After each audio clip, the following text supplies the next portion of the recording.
I conducted an interview with Frank Gencarelli, Senior Vice President of Legal and General America, here at the JW Marriott in Scottsdale at the huge convention of the National Association of Independent Life Brokerage Agencies.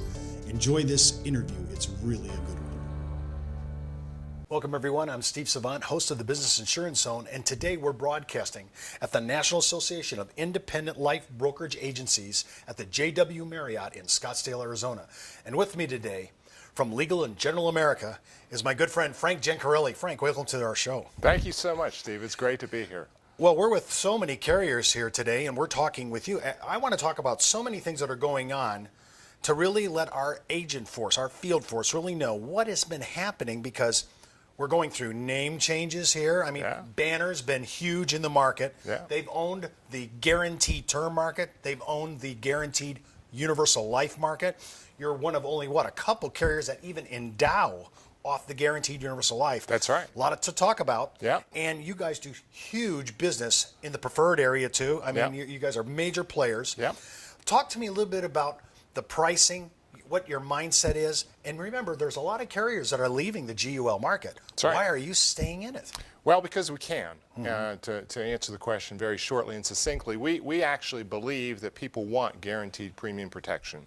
We think that when people look for basic lifestyle protection, what they want is a guarantee. And we have been a leader in the guaranteed premium term marketplace, true term, not term UL, for over a decade, and we see no reason to abandon that product type. We have recently become a major player, as you know, in the guaranteed premium universal life market. And we did it with a twist. We essentially said that there was no reason that we couldn't offer a cash value with those guaranteed premium universal life products. I just want to stop you there, because a lot of people are doing current assumption UL kind of cash values on subordinated guaranteed platforms, okay? Yes, yes. But you're really not doing that. You're doing something a little different here, giving us cash values without saying, I'm kind of not bastardizing the product by doing part indemnification and part accumulation. You know, there's strength in simplicity. And we have a very simple story. We sell guaranteed premium term. We sell guaranteed premium UL with guaranteed cash values. There may be a time when we will do that current assumption with a subordinated guarantee, but the time for current assumption isn't now when interest rates are so low. Oh, for sure. The time for current assumption would be if and when interest rates rise, and we'll respond. I think about this. If I have preferred clients, I mean, a lot of these people, we're projected to see life expectancy to go quite large. I mean, into the 90s. We're looking at Willard Scott every day saying happy birthday to a handful of Americans that are turning 100. So this is everybody that's in the Gen X and Gen Y. A lot of the females that are in the preferred status are all going to see late 90s, early 100s. Now, why do I care? Because you're one of the few carriers in the United States, maybe even in the world, that actually give us the guaranteed platform on a universal life contract. Correct. And I have cash values. Correct. I might need that cash at 90, Correct. 95, 100, and it doesn't look to me like I'm paying extra, because you're already winning the premium spreadsheet wars. We are. We're top of the charts. With both doubt. our term and our UL, we're top of the charts in any sort of premium spreadsheet war. You've touched on one of our soapbox issues, and that we actually believe that agents would be doing a disservice to clients if they did not show them lifetime guarantees. And in this day, that's guaranteed to age 121. The fact of the matter, Steve, is that a 55-year-old preferred, not preferred plus, but preferred male, has about a 20% chance of surviving past age 100.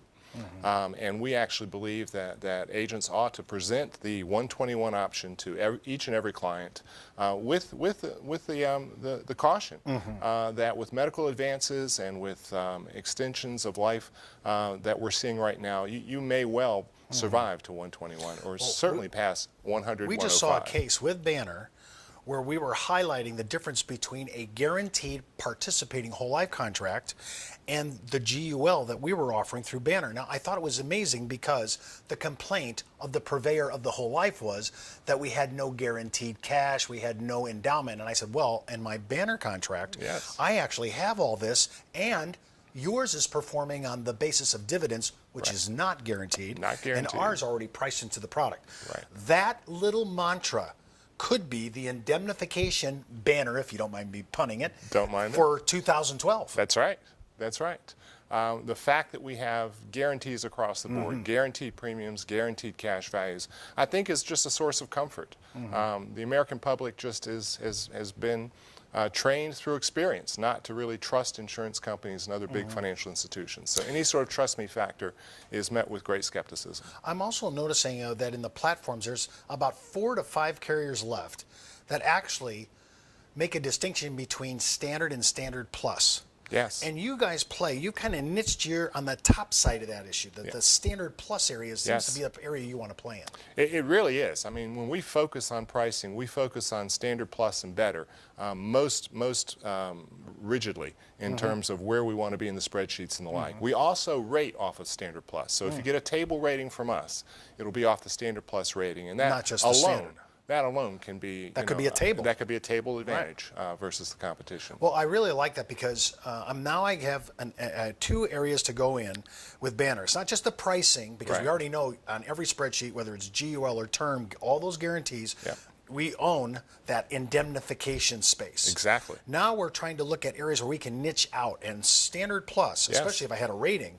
Now I'm pricing out on the standard plus chassis, not the standard, which is, again, could be almost a table, depending on age, gender, so forth. Well, I'm very interested because if you said at the beginning of our interview, so many people are leaving, you don't have to leave because you don't have to. We don't have to. And give a little idea for the normal agent who hears there's so many people deserting the market, and you're actually getting more embedded in it. That's right. That's right.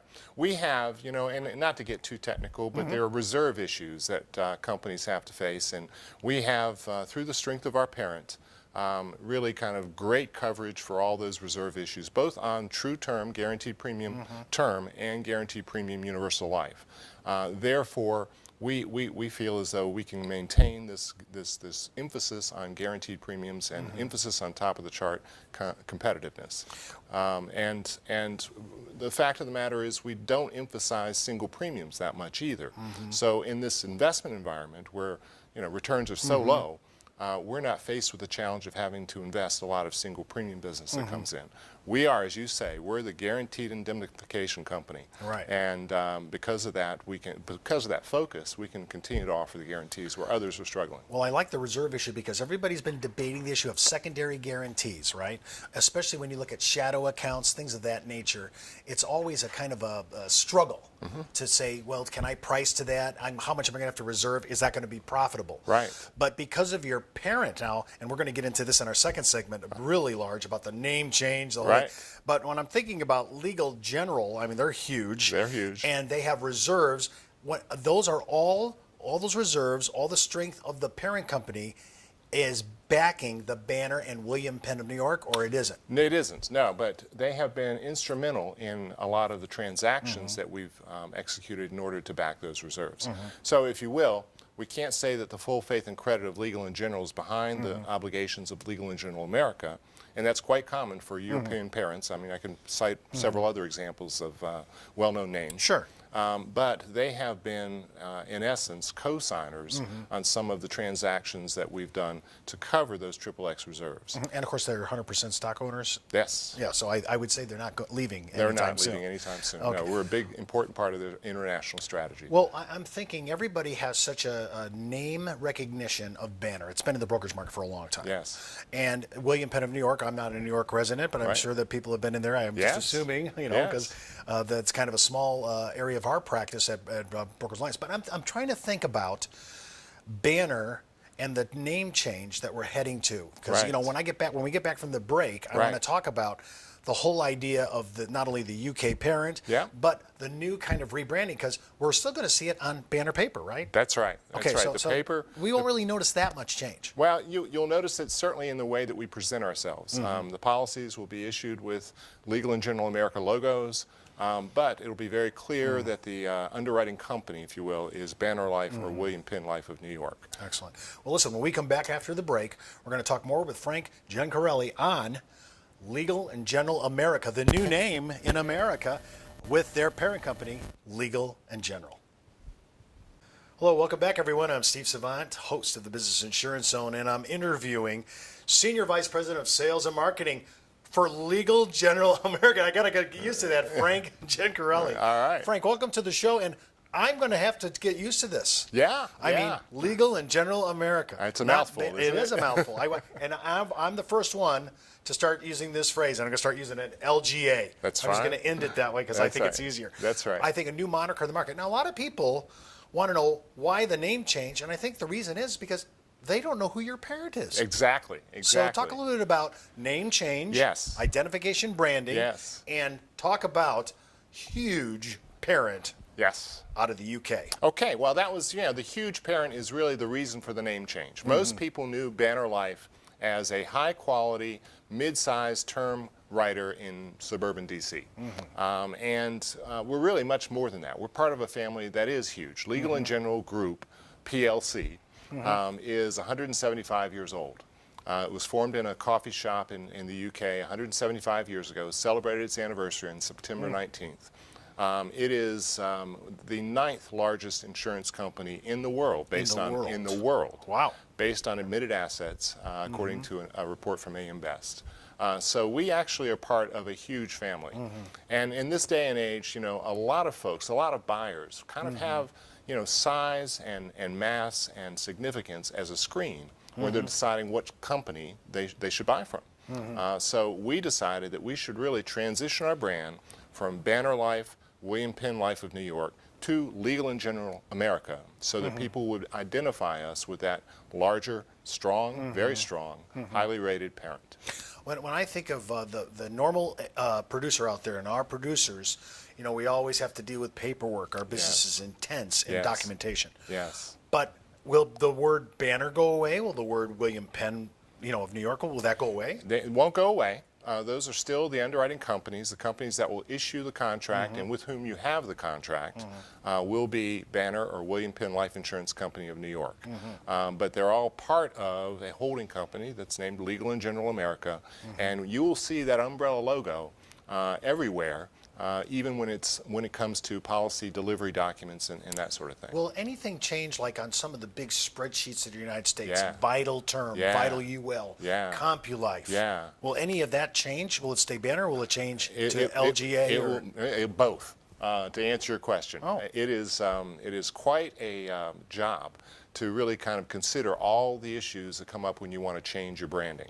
And one of the things that we did was to develop a microsite with a lot of tools specifically for some of the spreadsheet companies, some of the vendors, or some of our own general agents who use logos on their website. And so we actually have downloadable logos that actually have the Legal and General America logo juxtaposed with Banner Life, William Penn Life of New York in block letters. And this umbrella is the new brand or logo itself. Yes. Now, it's a multicolor. It looks, actually, Frank, it looks similar to the tie you're wearing. How about that? I just noticed. I noticed the coordination here. So really, these colors, right, are kind of reflective. And the umbrella. I mean, Frank, I hope you know this, that the umbrella has been used before. Yes. So why was this a distinct feature? It's really just the parent company's logo has been for. It's been theirs forever. For years. Did they have it before this other company I'm thinking of? That's a topic of discussion, but it's been there forever, and we really have just adopted their logo, typeface. It gets down to what sort of typeface you use and that sort of thing. And so now the branding of using this huge parent, Legal and General, who's been, in Europe, everybody knows these. Yes. So we're introducing them to the United States through their subsidiaries, Banner and William Penn of New York. Correct. And now our U.S. subsidiary covering or umbrella name is Legal and General America. Correct. Okay, so now we're going to start seeing Banner, LGA Right. on our spreadsheeting. We're going to see this. Now, but the paperwork will stay the same. Yep. Licensing, contracting, Yep. applications, everything's ditto on that. Right. But what we're moving to is, on our spreadsheets and so forth, new identification. Correct. Now I noticed that one of our spreadsheets that we really enjoy, of course, every CompuServe is a national spreadsheet. Yes. They use logos in their embedded spreadsheets, Yes. which a lot of clients like to see. Of course. I'm sure playing off that new look, and now it's not new to the UK Legal Not in at General, all. Not but at to all. us it is. Yes. So they're going to start seeing this new umbrella look Right. on CompuLife is one example. Yep. And our own spreadsheets, which we sometimes pull logos off to kind of tidy up and make our Yep. grids look really good. Yep. So when I'm thinking about this, In the first part, we were talking about the reserves because the company now is back. Because everybody asks, well, if you have such great secondary guarantees, and on top of that, you endow, Right. you got to have reserves for that. That's right. You got to cover your shadow accounts. That's right. So now all of a sudden, my parent company, right, Yep. is showing the huge billions big. Actually, you know, there's serious numbers here. Yeah. I mean, when I think about in America, I think only maybe Met or Pru is larger than you. I mean, it's really, you guys are up there. In America, there are only 3 companies that are bigger than Legal and General. Right. Yes. Yeah, so we're talking. I think people like, especially in these days of economic, turbulence. Right. They like the idea that I have a big parent company behind my subsidiary, and not only that, one that's been around for almost 2 centuries. 2 centuries. Yeah. So I mean, that's big. Yeah. Now, as we're kind of closing out our interview, I want to talk a little bit about going forward. What do you think the vision of LGA in America? Because I want to start saying LGA. Perfect. LGA in America. Yes. What are we going to look from LGA? Where are you guys going to play? What do you Yes. see the future in the next, let's say, decade? Because my boss says I have to work at least for another 10 years. Yeah, well, we are on another soapbox about the underinsured state of America. We sell very, very low-cost guaranteed protection, something that almost any family can afford more of, and most families need more of. And so I think you'll see a lot of what we do trying to really find ways through our independent agency force to reach families that need more insurance and convince them that it's a wise allocation of some of their funds. I think you'll see us continue to offer lanyards, a little bit extra in our product designs. Guaranteed cash values that endow is one. We have MetaGuide Second Opinion, a third party. I know we don't have time for that a lot, but look, give me in a nutshell, what is that? It's a third party second opinion service offered to all insureds under our umbrella, if you will, that really allows somebody who's stricken with a malady that's life-threatening to get a professional second opinion from the teaching hospital in the world that is most expert at your malady. And that comes with the application, Free. just coming in for the application. Yes. For that is a huge play, and Yeah. hopefully we'll take care of making sure we get all the information on that, the links and everything else. That could play big in underwriting cases where we're looking at second opinion and quality carrier. I mean, I've never heard of that. I've been in this a long time. When did you introduce this? We introduced it in June of 2010. So this is relatively new. It's relatively new. We're the only life insurance company that offers it. There's some health insurance companies that offer it. And it is just one of the things that makes us distinct. And that is, one more time, just so our producers hear the whole phrase. MetaGuide Medical Second Opinion. Wow, I love that. Well, we'll definitely get on that and make sure our sites see all that. Good. That's another distinguishing mark, and I love that. A second opinion at the highest level, and you're doing it for the client. That's right. For free. That's right. That's a huge giveaway. Yeah. Last thing I want to talk about on Legal General America and the products. Do you see anything in the immediate future? And when I say immediate future, knowing that the Mayan calendar says we're all going down in 2012, I'd like to know at least for 2012. Then, Right. do you see are there any new product coming out? Any new ideas? Can you give us a little tip off, a little futuristic thought? Well, the one that I'll be very public about is that we've got several offerings in the single life, universal life, guaranteed premium UL space. We're going to be introducing a survivor product within a couple of months. And will it have the same same mantra, architecture, the same design? Same design, dial a guarantee, guaranteed cash values that endow the contract. Everything you would expect. And you think, what's the release on that? Within a couple of months. So maybe February or so? Maybe January. January. I'd love to hit the streets with this on our grids and push this first of the year. That would be huge. Have you seen the numbers as they look out on other spreadsheets, as they compare to other spreadsheets? We're again on the soapbox of being top of the charts on the 121 guarantee for life and the survivorship risk. Even more reason to guarantee for a lifetime. Wow. So. Well, you're listening to Frank Gencarelli from Legal and General America now. Perfect. LGA. You got it. Senior Vice President of Sales and Marketing. I'm looking forward to seeing that second to die. The MetaGuide.